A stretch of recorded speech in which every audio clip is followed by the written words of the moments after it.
What's going on, Chum Guzzlers? Welcome back to Bucket of Chum, the Shark Movie Podcast. As always, I'm your host, Captain Steve. This week, we're checking out Shark Warning from 2024, directed by James Gad. Now, this movie comes from The Asylum, and if you listen to the podcast, you know we have a lot of mixed feelings about The Asylum. Sometimes their movies are fantastically bad, and sometimes they are just fantastically great because they're so bad.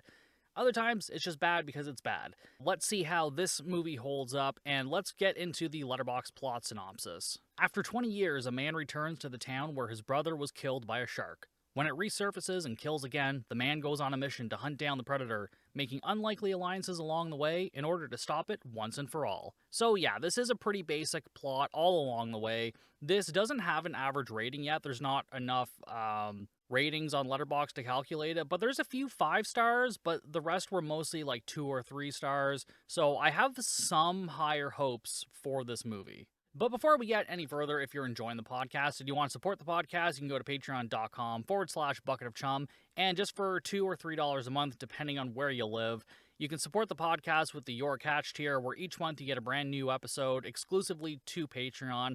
And sometimes we do like newsletters and other things that are just exclusive to the platform. And if you can't do that, you can also join the Patreon for free. There is a free tier. I'm going to start doing some trailer reacts and things like that. Or you can just give the podcast a rating or a review wherever it is you listen to your podcast, or just like and subscribe to the YouTube channel. Now, what I usually do is I write down my poster expectations, so I'll take a look at the poster before I watch the movie and just kind of write down what I expect from it. Now, this movie in particular, I did a trailer react for it a few months ago, so this is more of a trailer expectations. But there looked like there could be some fun moments in this movie. The CGI looked pretty decent for an Asylum movie. Again, it doesn't look like Hollywood caliber by any means, but it looked okay. And the story seems pretty silly because it's like the same shark 20 years later attacking the same people. It's kind of like, is this like a Jaws the Revenge sort of thing happening here? But I mean, we got bikini babes, buff dudes, so like we have all the ingredients for some good chum. But can this movie pull it off, or should the trailer have been a warning for me to stay away? Let's dive in. We start off the movie watching this guy named Uncle Ron. Now, already, this is a missed opportunity to call him Captain Ron. Do you guys remember that movie, Captain Ron, with Kurt Russell? And I want to say Goldie Hawn, but that doesn't feel right. I don't know if it is. It's been a long time since I've seen that movie. But I'm just saying that's kind of a missed opportunity. And he does have a boat at one point, so he technically is the captain of a boat. But I don't think we call him Captain Ron at any point. But I'm just saying it's a missed opportunity. But anyways, he's watching his nephews on the beach, Alan and Danny, or Donnie. I think it's Danny. But anyways, he's watching them on the beach, and these two kids just start arguing, so he goes over to them and be like, stop it, blah, blah, blah. And then he walks away to go and grab some beer, and he tells the kids to stay out of the water. So immediately, these two little bastards start going into the water and fighting and whatnot. And the kids are attacked, like, almost immediately. Like, it's just this awful CGI shark. And Danny is dead. He's basically killed, like, right away, just leaving Alan left alive on the beach. And then we just cut to the title card, which I gotta say, the title card for this actually looked kind of cool. I'm just like, usually it's just like plain text, but this actually had some like graphics to it and whatnot. So it was a little bit interesting. But now it's 20 years later. We see adult Alan driving to the beach, and he keeps a picture of Danny on his dashboard so that we know that this is Alan and that this thing still bothers him all these years later, obviously. And so he goes to a bar, he sits down, and these two bartenders there are talking about their plans or whatever. And then one of the bartenders remembers him. Her name's Lisa. Somehow she remembers him from 20 years ago. So I guess like after his brother died, he basically just moved away. But somehow she really remembers him. And I'm just like, that's insane. I'm like, I don't remember people I met 20 minutes ago. Like, that's wild. But anyways, they briefly get kind of sad about his brother as they talk about him a bit. And then, so she asks, like, what happened to him after his brother died. But then she's like, oh, God, yeah, I guess I probably shouldn't ask that. I'm like, yeah, that's kind of a fucked up thing. Just ask how he's doing. Like, you don't need to ask, like, so when your brother died, what did you do? I don't know. He was probably sad for a long time, went to fucking therapy. I don't know. And then she asks him if he wants a drink, but he says he doesn't drink and says that he's basically just waiting for someone. And then Ron walks in and Alan punches him right in the face, like doesn't even give him a chance to really say much. And his friend that he walked in with, Bobby, tells Lisa to call the cops, and Ron is like, no, never mind, like I had that coming. And then Alan gives him shit for like leaving them alone on the beach when they were kids. So I guess after the kids were arguing, like I said, the uncle just wandered off to get beer, and Alan's still pretty fucking bitter about it. I don't think he's gotten any closure on this issue yet. Ron apologizes, but then he's kind of like, I did tell you guys not to go in the water. And I'm just like, fair enough. But Alan is also like, yeah, well, we were kids. Like, what did you think was going to happen? And I'm like, again, that's also a fair point. But, you know, you were kids. You're stupid. You still went in the water. Probably should have just done what you're told. I mean, hopefully that's a lesson Alan took from all of this, is that he should do what he's fucking told, maybe. But then Ron shortly leaves after he tells Alan that, like, how is he supposed to know that a shark was going to get into the lake, like, through a dam or something? And so, like, him and Bobby go outside and part ways, because Ron wants to clear his head or whatever. And then back inside, Lisa and Alan talk about, like, the day his brother died, and that, like, Ron was there, and I guess she didn't realize this or know this, and, like, he's pretty much a regular at this bar. And Alan's like, yeah, Ron was there, but he, like, wasn't really there, obviously, not watching the fucking kids.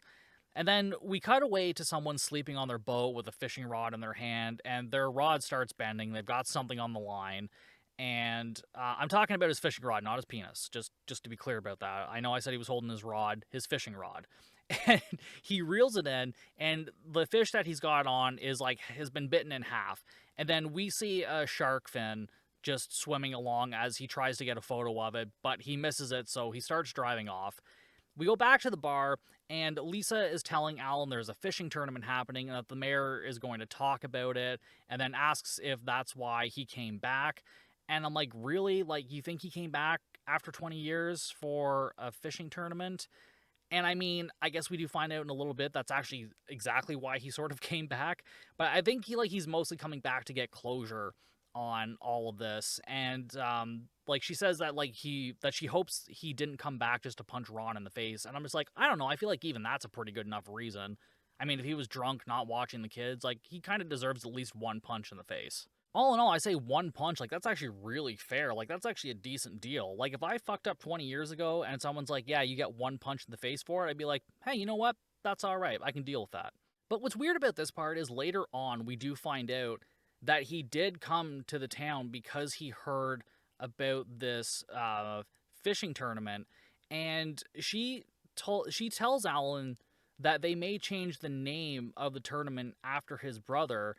And then she starts talking about how he made, like, intricate sandcastles as a kid, and now he's trying to be an architect. So we just get all this info dump all of a sudden. And, like, Alan knows this, so I don't know why she's the one telling us this when this is the whole reason he came into town. I feel like he's the one who should be like, yeah, they're going to do this thing, and tell her about it. It makes no sense. Like, somebody needed to go over this script at least 2 more times, and I feel like they wrote it out once, and they're like, well, good enough. And I'm so tired of seeing this shit. Anyways, it's too early to be getting this pissed off. We're going to move on here. So anyways, Lisa then mentions that the last couple of months, the fish have been disappearing or have died, so the tournament may not even happen at this point. And we also learn that this lake has, like, fresh water coming in from one side and seawater coming in from the other side, which is why the shark was able to survive somehow. It's not really super clear, because we learn that one side of this lake has a dam on it, obviously blocking the seawater. And I mean, obviously, I guess they use it to, like, balance the height of the lake and whatnot. But this shark managed to get through the dam at one point, and then also leave, and because it's going to come back 20 years later. I'm not sure how all of that happened. We just really don't get much of an explanation. I don't know why. It's just very strange. Then we go to the mayor's office, and she's asking someone to blow a hole in the dam to let more fish into the lake, because she really needs this fishing tournament to happen. Fucking of course. And her brother Will, he's the one who saw the shark on the lake, so he comes busting in, demands to talk to her, and she kicks him out for a minute while she finishes her deal with Edwin, the dude who's going to end up blowing a hole in the dam. Yeah, so I don't think this is above board. I think she's doing this kind of under the table, in case that wasn't made clear. So he leaves, Will comes in and says, like, yeah, I saw a shark, it's outside the dam right now. And I'm like, okay, it's outside the dam, so who fucking gives a shit? It's not in your lake that... And I guess this is supposed to be Lake Havasu or something. We kind of see the word Havasu pop up. I don't know if they actually say that or not, but it definitely looks like that type of lake. Like, it looks very much like Piranha, almost. The remake of Piranha, not the original one. And naturally, they have to mention the shark incident that happened 20 years ago. And so he demands a bunch of money to go and catch the shark. And then this is where we get the whole, like, oh, well, the fishing tournament brings in so much money and the town needs us. We need it for the town, blah, blah, blah. Like, no beating around the bush. Like, this mayor lady sucks already.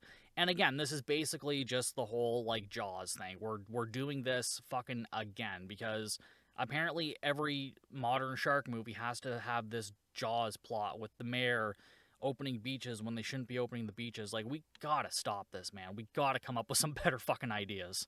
Anyways, she tells him to leave, and he says, well, it's your funeral and the town's. Oh, good one, buddy.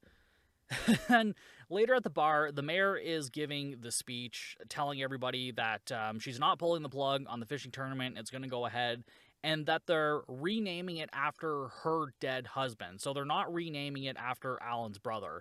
And Alan is, like, visibly upset with this. He's not very happy. So he goes up to her and reminds her, like, who he is, and she basically just brushes him off, and then, like, she fucks off.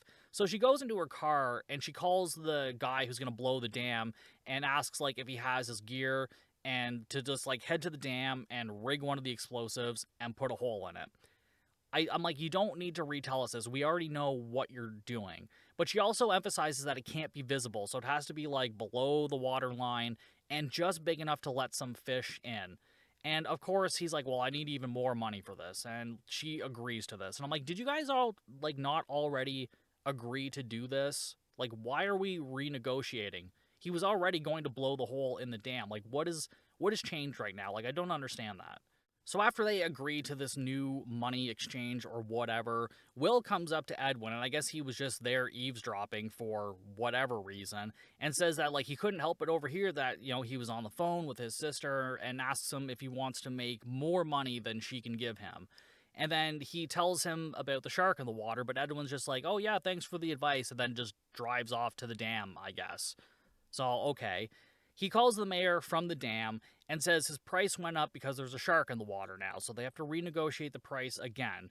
And she says, like, oh, there's no proof, and if there is one, Will take care of it. Which we already know he's not going to because she won't fucking pay him, so that doesn't make sense anyways. And he says, like, okay, well, I'm just going to leave then. So she offers him another 10 grand, which is the prize money for the fishing tournament. So I guess she's going to give him the prize money, but I'm just like, well, you can't have the tournament then because you're not going to have any fucking money. Unless she's depending on money coming into the town and it'll somehow pay for all of this. And I'm just like, I don't know how big this fishing tournament is, but it should be fucking huge. Because at this point, she's like 30 grand in the hole with this dude, and the town's already broke apparently. So, I don't know, this has to be like the world's best fucking fishing tournament if she's hoping to get anything out of this. But Edwin goes into the water with his little dinghy, and I'm talking about his boat, not his penis, and he gets his dive gear on, he grabs the explosive, he places it, he gets out of the water, sets it off, and then, this part I'm just like, oh, he actually got out of the water before the explosive went off. I'm like, this was actually like a smart move. There's so many times we see people in the water next to explosives, and I'm just like, you're dead. In real life, you're dead. I mean, Deep Blue Sea does this, but I mean, like, it's fucking Deep Blue Sea. Like, I'm not going to complain about it in that movie. But I'm like, yeah, okay, they put some logical thought into this. That was at least interesting, to say the least.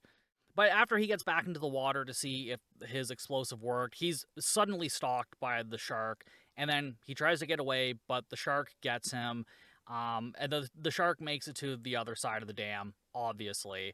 And then all we see are Edwin's goggles and a shark tooth that's, like, kind of washed up on the beach next to the dam.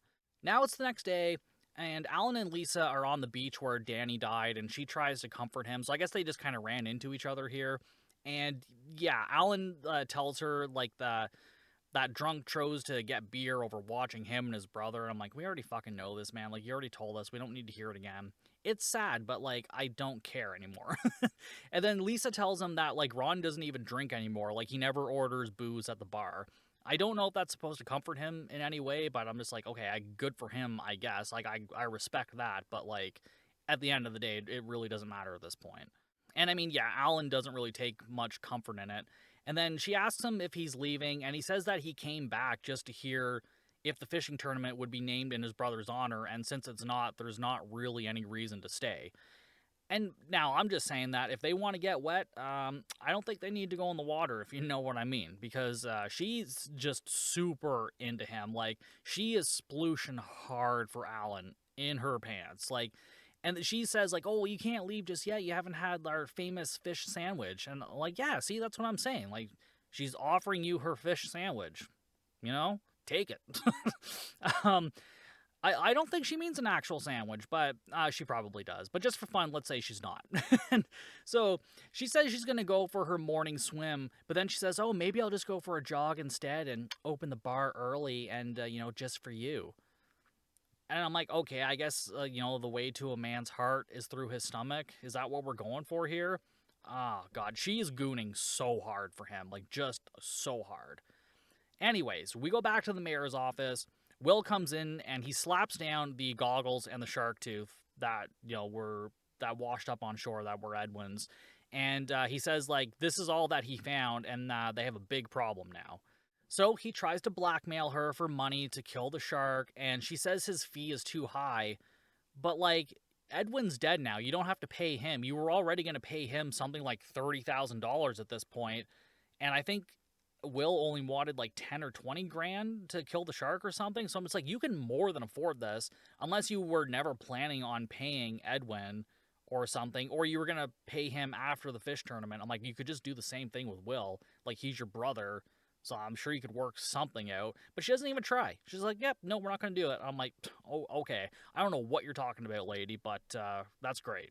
So, yeah, she's pretty fucking corrupt, in case that hasn't been made super clear yet. And again, she insists that this tournament has to go on. We need to make enough money for the town to survive, blah, blah, blah. And, like, Will says, like, if she can't pay him, he can outsource the job to someone local. And she says, just get it done. But how? So they're like, this is dumb. So Will goes to Bobby, who is Ron's friend that we saw in the bar earlier, and he tells him about the shark, and it's a great white, and says, like, if he kills it, he'll never have to buy a beer in this town again, and, he'll just be, like, a big hero. But he needs to keep everything quiet when he does kill it. So I'm just like, you're going to be a big hero and never have to pay for beer again, but nobody's going to know what you did? Like, are you just going to, like, pick up the tab for him every day? Like, how is this transaction going to work? Like, this makes no fucking sense whatsoever. And Ron is nearby, and he overhears this, and he's like, oh, hey, did I hear there was a shark? And Will's like, oh, no, I just said that there was a muskie as big as a shark, and, that Bobby probably wants to go and kill it. But I think Ron knows fully well that he is full of shit. And then Alan goes to the bar to get that sandwich, but when Ron comes in, he tells Lisa to cancel that sandwich. Oh, no, guys. I really hope he gets his fish sandwich, because we've been fucking building up for this for so long that... Is he going to get it or not? Oh, boy. Oh, no. Ugh. So Ron immediately tells Alan that there's a shark, and they just immediately speculate that it's the same shark that killed his brother, because they can live for up to 70 years, so it could be the same shark.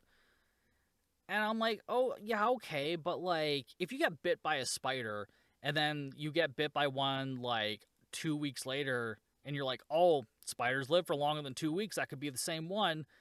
Like, what? Like, where is the logic in that? I'm like, I don't understand this whatsoever. Like, neither of them have seen this shark, so they don't know what's going on. This just could be a totally different shark. I don't know what the habitat is like outside this dam, but, like, why is it just the same shark? Like, that doesn't make any sense. And also, if the shark got through the dam 20 years ago, how did the shark get back out? And why wait there to get back in? And especially since there's so little fish supply in this lake. Originally, I thought when they were saying, like, oh, yeah, the fish supply has been dwindling, I thought maybe the shark had just been, like, lurking in the waters all this time, like, kind of waiting for its moment or something. As ridiculous as that would have been, actually kind of would have made more fucking sense than this, because I don't know what's going on right now. This doesn't make any sense whatsoever. And they're just jumping to like major conclusions for nothing. I don't understand it. I don't understand it. And then Ron does the whole thing saying like, I know we don't get along, but I've got some gear on my boat and we could go after it. And then Lisa suggests that like they let Will and Bobby take care of it. Come on, Will and Bobby, take care of the shark for me, would you? It's all up to Will and Bobby. Damn it, Bobby. That kid ain't right.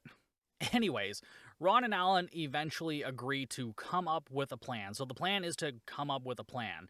And Ron orders his sandwich. But is Alan getting the sandwich too? Or are we going to build up to this for the rest of the movie? Because that would be awesome. I hope they just build this up for the rest of the movie. As dumb as it is, I hope that's what happens here. And then Ron asks Alan, like, why he wasn't at his mother's funeral, like Alan's mother, and he says that they should just focus on the shark. And then this never comes up ever again.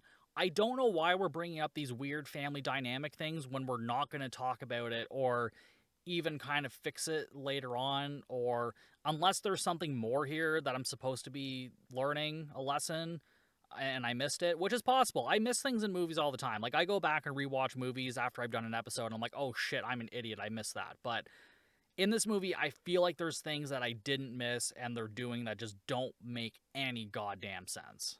So we go to Bobby on the water looking for the shark in this tiny-ass aluminum boat, and he's chumming the water, and he frantically whips around the boat with his spear, and he spears the shark, or so we think, but it's actually just driftwood.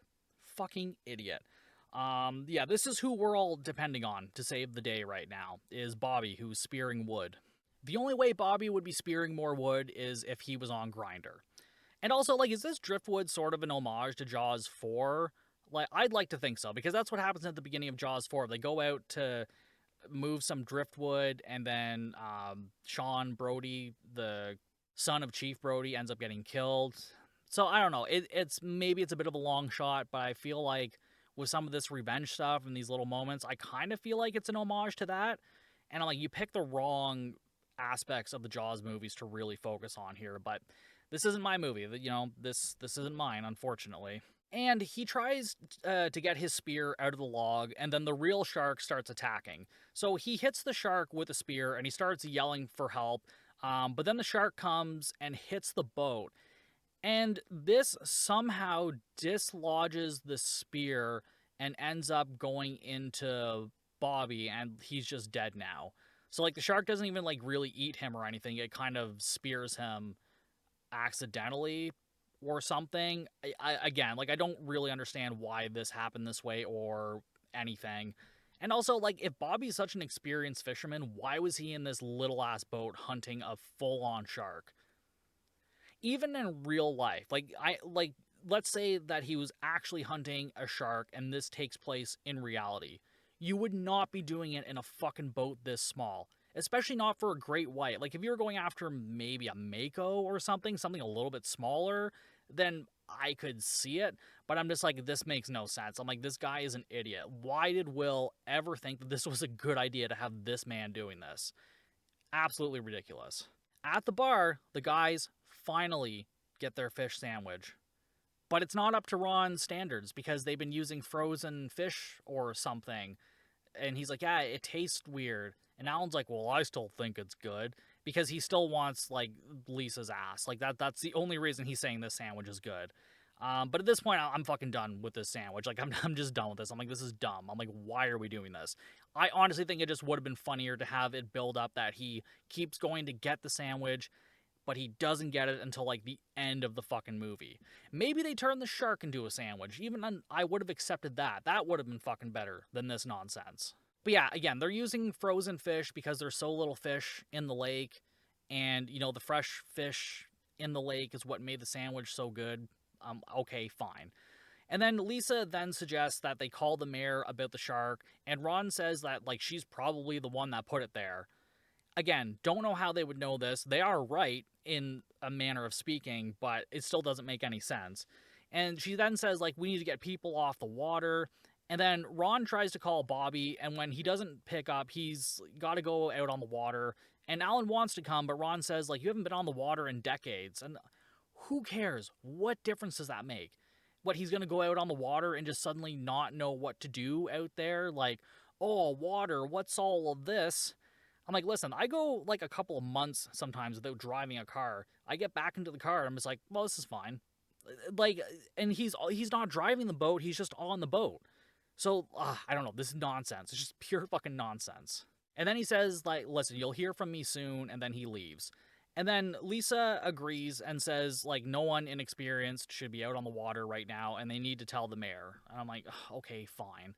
And then the other bartender, Sienna, is in the back doing dishes, and she gets a text message or something, and she writes down a note, and then she calls her friend and says, like, oh, yeah, I'll meet you on the beach, and then she leaves. Then we see Captain Ron driving his ridiculously large truck to his boat, and he goes off to find Bobby, and he finds, like, part of Bobby's spear, and then we see the shark fin. I don't think that he sees the shark fin yet, but we're just like, hey, it's still here. Fuck no shit. And we go back to the bar, and Lisa and Alan say they need to tell the mayor. They keep talking about telling the mayor instead of actually just going and telling the mayor. I'm like, how fucking hard is this? Telephones exist, email exists, one of you can go and do it. You don't both need to do it, but fucking here we are. But basically, Alan wants Lisa to come because he's like, you're more of a local. She might actually listen to you. Because when I tried to talk to her at the announcement, she didn't even, like, come and talk to me and whatnot. And I'm just like, oh, okay. So Lisa calls for the other bartender and asks if she's done with the dishes. And I'm realizing at this point now that the female characters in this movie are written so goddamn poorly. Literally all they're doing is making sandwiches, doing dishes, and serving drinks. That's all they're doing. And stabbing people in the back, if we're going to talk about the mayor. I think someone has some, like, either poor worldviews or maybe needs some therapy. I don't know, I'm just saying. But we cut to the beach, and Sienna arrives and joins her sexy bikini babe friends. Yes, I know I'm part of the problem after saying the female characters are poorly written, and I'm oogling and ogling over them. What the fuck are you gonna do? And then Ron is still out on the water, and he's yelling for Bobby. So, yeah, he didn't see the shark fin yet. But he spots Bobby's boat, which appears to be empty. I don't think he gets to it to find Bobby inside yet. He just kind of sees that there's nobody in it, or nobody standing up in it, at least. And then his boat is rocked, and then he starts, like, calling for the shark, like, yeah, come on, ugh. And he sees it, he tries to spear it, but misses, and he has no rope attached to the spear, so he, like, reaches in and grabs the spear, and the shark breaches the water and just narrowly misses him. It's okay, guys, Ron is still alive. And then he gets a net ready, throws it over the shark, and the shark gets tangled in it, so he spears the shark then, and it actually makes a growling noise. The shark does growl a bit in this movie. I tried to just tune it out, so I probably won't mention all the times it does growl, because I don't think I made note of it, but it does do it. It is one of those movies where the shark fucking growls.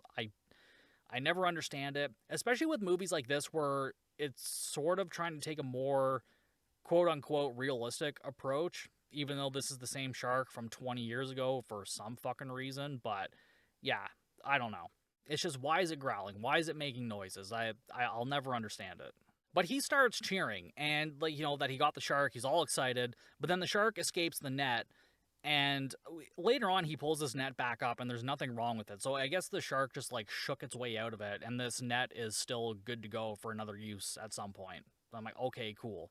Back at the beach, Sienna and her friends are heading into the water, playing some, like, volleyball and whatnot, and she's getting calls from Lisa before she gets into the water, but she just ignores it, because she says she's off the clock.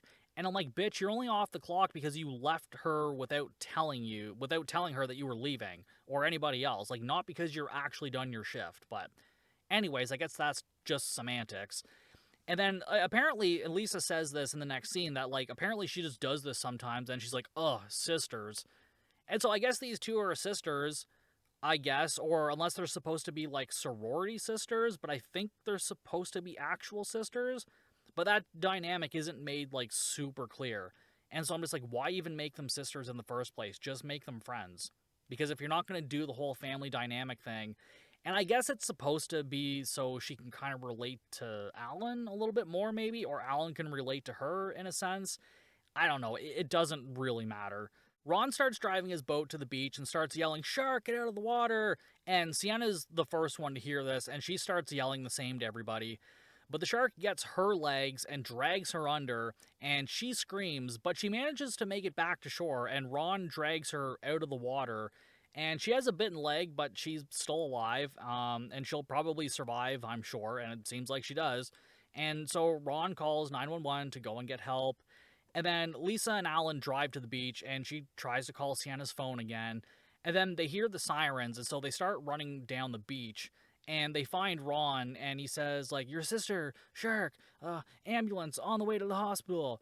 And so Lisa runs off and says, like, "You two need to get that shark." Okay. Like, some of this just happens so fast. I'm just like, what are we doing here? For some of the shit that happens so fast in this movie, for like an hour and 40-minute movie, there's some things we could have slowed down on and other things we could have sped up. And they just did not do it in any of the right places. At least not so far. Alan goes up to Ron, and Ron says, like, "Hey, listen, I've never left the beach. I've been here on that beach for 20 years since your brother died, and that, like, he's never wanted forgiveness, and, like, he has the blood on his hands, and that, like, it'll never wash off, but he needs his help right now." And Alan says, like, he'll do whatever he has to do to get that shark. So they go out on the boat, and Ron has picked up some more spears, and then Alan asks where the shark came from, and that, like, the dam has been closed off ever since his brother died. And Alan suggests that, like, the dam maybe isn't as closed off as they think it is. Oh, wow, and he's actually right. So they head to the dam, they start looking for a breach, and then Alan suggests, like, well, maybe it's underwater. So he gets some just, like, snorkeling goggles on, and he dives under, spots the hole in the dam, and then he says, like, there's scorch marks around the hole, so it's not just, like, it eroded or anything like that. And that's how, like, nobody knows about it, right? Because, like, visibly from the surface, you can't really tell anything. And it's an old dam, so, because I guess he asks, like, well, why didn't any alarms go off? And, like, it's really old and blah, blah, blah. And it's like, okay, no, I guess that's why nobody questions anything. We'll go with that. So Alan says, we need to plug this up so no other sharks can get in, and at least trap the one that's already in the lake there so they can kill it. So Ron gets his trusty fishing net out, and they plan on putting some, like, braided fishing wire woven in it, so it kind of makes it more secure, and plug the hole with that. Again, not sure how well that would work, but I mean, at least it's something, I guess. So Alan grabs the net to secure the hole, he goes back underwater, and as he plugs it up, Alan spots the shark, and he freezes trying to get back onto the boat, and Ron is yelling for him to get out of the water. And then Ron ends up spearing the shark right before he can get to Alan. And Alan says that he spotted the scar above the shark's eye, and it's the same shark that killed his brother. So now we have confirmation that this is the same shark from 20 years ago, for reasons we will never know. But also, isn't this like the plot to Into the Deep with Richard Dreyfuss and Scout Taylor Compton? Isn't that like part of it? Or maybe it was just like a shark killed somebody in their family and they're like, oh, sharks, oh, we got to get back in the water. I don't really know. It could also just be from a million other fucking movies I've watched at this point. It's starting to feel very familiar and whatnot. So Ron calls Jerry. Now, Jerry is apparently the man kind of in charge of taking care of the dam or something like that. They don't fully tell us this in the scene. They're just like, yeah, we're going to call Jerry and he's going to get some stuff done. So he tells him to meet him and Alan in the parking lot of the bar, and they tell him about the hole in the dam. And again, this whole scene, I'm just like, who the fuck is Jerry? Why are they telling Jerry this? Why does he need to know? But yeah, he then says that, like, the mayor asked him before to open up the dam for the tournament, but he wouldn't do it. So yeah, I guess he's in charge of the dam, but like they don't really make that super clear at the beginning of all this. But anyways, he says he's going to see what he can do about plugging up the hole, and then he leaves. And then speaking of plugging up holes, Lisa comes back and opens the bar. And seriously, like, the sexual tension between her and Alan is unbelievable, because they haven't known each other that long, so it's literally just unbelievable. Although she does remember him from 20 years ago, so she's been gooning for him for like 20 years. I guess that anticipation's really building up. Anyways, she comes back to open the bar and says that she can't afford to, like, have the bar stay closed for a whole day because, you know, the town's in trouble. Everyone's in trouble in this town because there's no money because of the fish and blah, blah, blah, blah. And she's like, especially I can't stay closed for like the day of the tournament, which isn't even today. So I'm just like, well, why? Ugh, whatever, doesn't matter. I'm thinking fucking too much. I'm putting more thought into this than the screenwriters did at this point, so I should just stop at this point. And Alan comments saying that, like, yeah, the tournament's probably going to be closed. And then he tells, Lisa tells them that the mayor is offering a reward for killing the shark. So we learn this from her. We don't learn this from anybody else, which is just, okay, great. So I guess that's how she's going to spin this. Like, oh, there is a shark, so I'm going to turn this into part of the fishing tournament, I guess. Which doesn't even fully end up happening in a sense. I don't know. Again, just convoluted, unnecessary, and complete nonsense. So we go to the mayor's office, and then her and Will talk, and he says that, like, no one else in this area is an expert like he is, because he's done this before, and more people are going to get hurt. And I'm just like, really? You didn't really seem that concerned when you told Bobby to go and kill it with his little spear and tiny boat. But yeah, now he's waiving his fee, so he's going to take care of it for free, because now he suddenly cares. And she tells him to go and get the shark killed, and if he doesn't handle it, then she will. And I'm like, handle it how? What are you talking about? You have handled nothing. Like, what's your plan? Don't worry, we're going to see later on. So after Will leaves, Ron and Alan burst into the room, and they say they need to call off the tournament, close the dam, get people out of the water, all of that. We've heard this a million times. And she tells them that she has experts out on the water taking care of it. And by experts, she means quote-unquote expert, aka her fucking brother. And she's like, yeah, I'm confident Will can handle it. Yeah, I'm not. And she then just keeps egging Ron on, asking why he's not out on the water, because him of all people should be out there trying to kill this thing because, one shark killed his brother or whatever. Yeah, she's just awful. She's just terrible. Out on the water, Will is preparing some strychnine-infused shotgun shells to kill the shark. Oh, God, okay. And so, as Ron and Alan head out, they radio all the boats to get out of the water, and then Will starts chumming the water and talking to himself about killing the shark, and then the shark breaches the water and scares the shit out of him, but he wasn't even ready with the shotgun. He was just kind of getting cocky for some reason. And then he finally starts shooting, and then Ron and Alan hear this, and they just start heading towards him.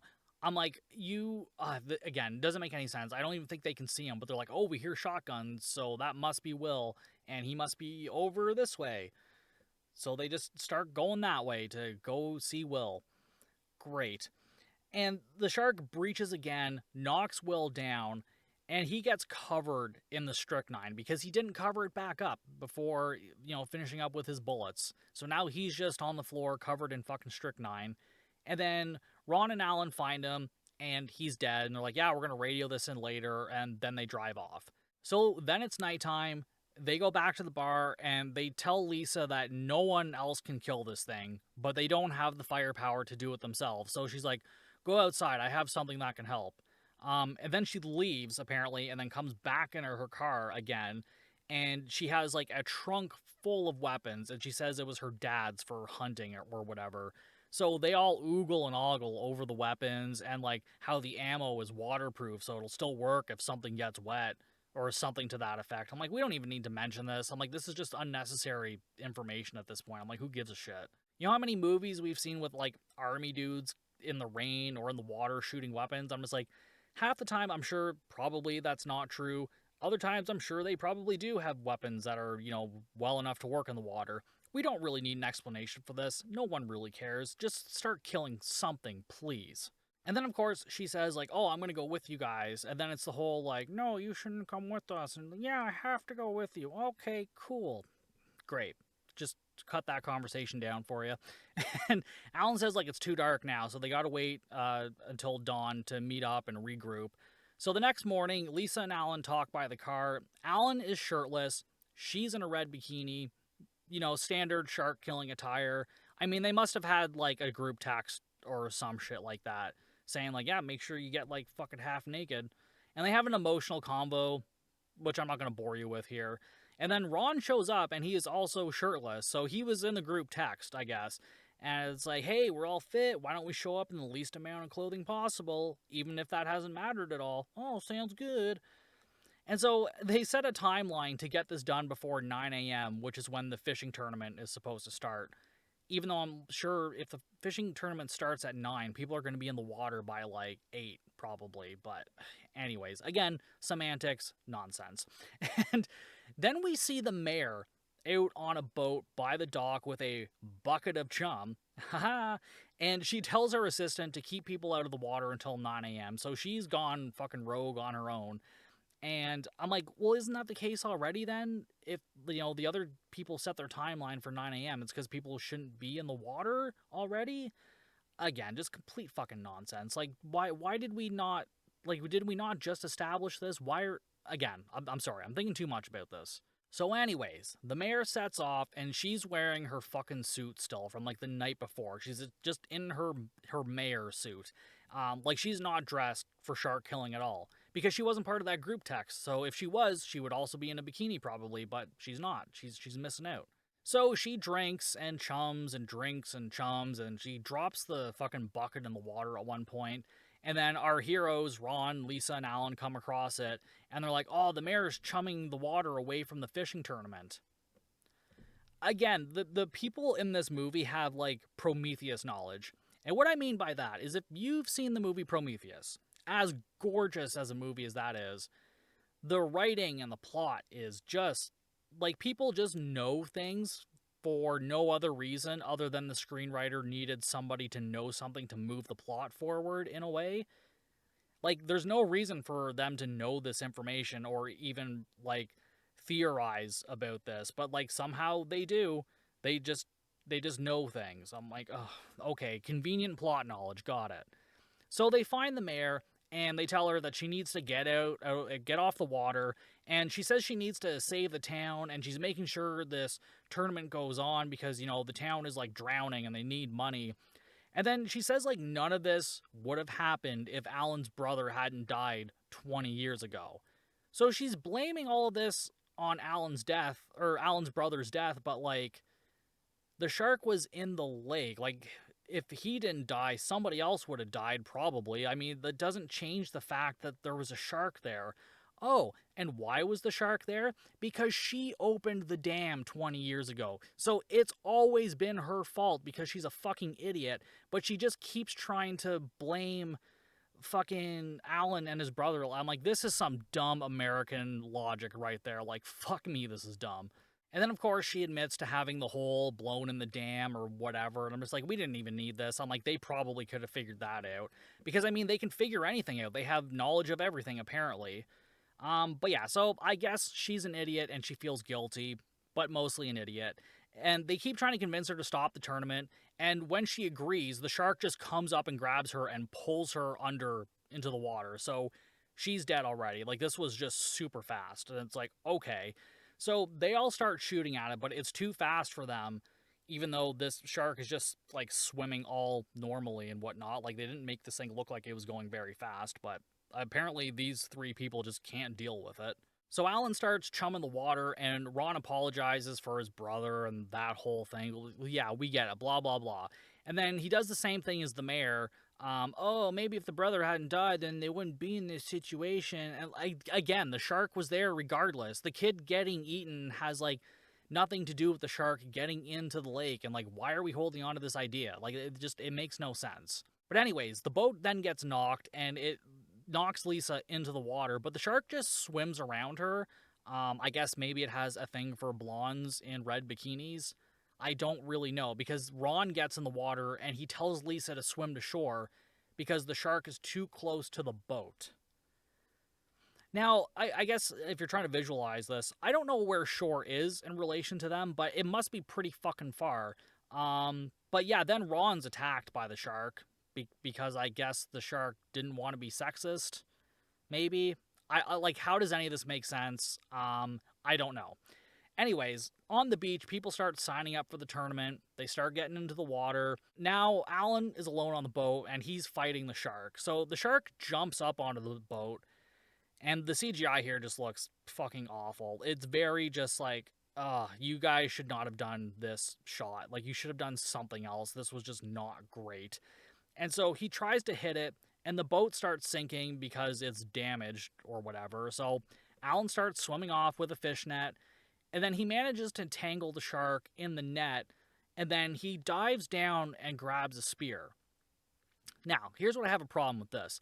These spears were floating before, and now this one has like sunk and is stuck into a rock or something. But again, makes no sense. Did he actually throw it so hard that it hit the bottom and got stuck in a rock? And now he's like fucking King Arthur pulling this spear out of the stone? Like, oh my god, this makes no sense. But anyways, he manages to spear the shark, and it sinks to the bottom, and then we focus on the boat sinking to the bottom as well. And like that's the death of the shark. Like that's it. It doesn't come back. Like you think there's gonna be something more epic happening here, but nope, he just spears it, and that's the fucking end of it. So we go to shore. Lisa has just made it there, and then she spots Alan passed out on the beach. Now, does that not imply that, like, Alan got there maybe even slightly before she did, even though she probably had a pretty decent head start on him? Like, I don't, like, how? How? Oh, God. So he wakes up, they hug, and then she asks if Ron made it, and it's like, bitch, he was attacked right behind you. Like, it was not that long after. You cannot tell me, even when you're swimming in a panic, you didn't hear all this happening behind you. Just, there's no fucking way. But then, it's 1 year later now, and so Alan, Lisa, and Sienna are sitting at a picnic table on the beach, and we learn that Alan's going to graduate from fucking architect school because he used to love building sandcastles, so now he's an architect. And then Jerry, the dam dude, comes in and tells them, oh, the repairs are almost done to the dam, and, this is basically like a whole brand new dam. And Alan's like, wow, Jerry, that's great. Why are you telling us? And I'm like, that's a good fucking question. Why are you telling us? And why? At first I was like, why did it take a year to get this done? But I'm like, I think they redid like the whole dam, not just like one tiny hole. But basically he's mostly telling them because they're going to rename the dam after Alan's brother now. Wowee, I don't care. And that's pretty much it. We kind of roll to credits after that. After they're sitting in the sunset or sunrise, probably sunset. Who gives a shit? But yeah, that's the whole plot of Shark Warning. Good God. All right, let's get into the conclusions. Let's start with the CGI. The shark design was fine, but whenever it's like out of water, it looks awful, and it really just kind of takes me out of it. Now listen, like normally, like if the movie is bonkers enough, like that doesn't matter. I can look past some shitty CGI and whatnot. But this movie was supposed to be more of a serious shark movie along the lines of like Jaws, The Shallows, The Reef, Open Water. But like, not your typical Asylum like mega shark type of movie. And I don't know that that's necessarily working for them because they tried this with Shark Season with Michael Madsen. And again, they tried to make this serious movie and it was just like awful. And I covered that one last year. But yeah, go listen to that episode. You'll know what I'm talking about. And the writing's not great. There's some major plot holes in this. There's too many characters with like extensive knowledge that they just should not have. Like they have no way of knowing half the shit that they're talking about. Now, where I will give this movie credit, and not just like, oh, you made a movie, which again, you guys made a movie, that's awesome, I haven't, so good for you, that's awesome. But there are some technical aspects of this that are done really well. The cinematography is actually pretty nice. Like aesthetically, this movie looks good. Besides like the dodgy CGI, like it looks nice. The shot compositions are nice, the coloring is nice, all of that looks great. The female characters are all poorly written, for the most part. And even when they bring Lisa out to fight the shark, like they just send her swimming to shore and somehow not getting attacked by the shark, which I'm still so confused about. It doesn't make any sense. And, she somehow survives that, but whatever. The acting wasn't too bad, actually. Like, I feel like everybody did a decent job with the script that they had to work with. Like, I don't think if you put, like, fucking Brad Pitt and George Clooney in this movie, it would have made it any better. Like, if they're reading what's on the page as it is, there's not much else they can do with that. Like, it is what it is at that point. But with all that being said, it's fine. It's not really something I would recommend to a lot of people. I mean, I guess if you're really into shark movies, this maybe is one to check out, but I would keep your expectations maybe a little bit lower. But, then again, I'm pretty jaded because I really like just the weird and bizarre shark movies. I'm starting to lean more into that. I do love the serious shark movies, but I just find it hard to find a good one in recent history, other than Under Paris, which a lot of people are not a fan of. But I like that movie had like a good line between the ridiculous and the serious, and somehow managed to make that work for me. But like I said, this one is trying to be more on the serious side, and it's just, I don't know, it feels like a movie like mom or dad might like watching, or like somebody with lower standards, like grandma. For me, though, I can't go higher than 1.5 stars, and that's mostly for the technical aspects. And again, we get bikini babes, buff dudes, bad CGI. I mean, it has all of the elements that we liked. They just didn't work well enough together to make me go like, fuck yeah, you know what I mean? But I don't know. Has anybody else seen this movie? Let me know. Leave a comment. Tell me if I'm wrong or if I missed something in this plot description or whatever. But yeah, that's going to be it for me this week. That was Shark Warning from 2024. As you guys know, you can follow me on all of the social medias. That's Facebook, Instagram, TikTok, Slasher, Blue Sky, all at Bucket of Chum Podcast. And again, if you're watching this on YouTube or wherever you're listening, if you can give it a like, a rating, review, something like that, just to help the podcast out. Let's get the word out there a little bit more. But anyways, I'll see you guys next time for even more Bucket of Chum.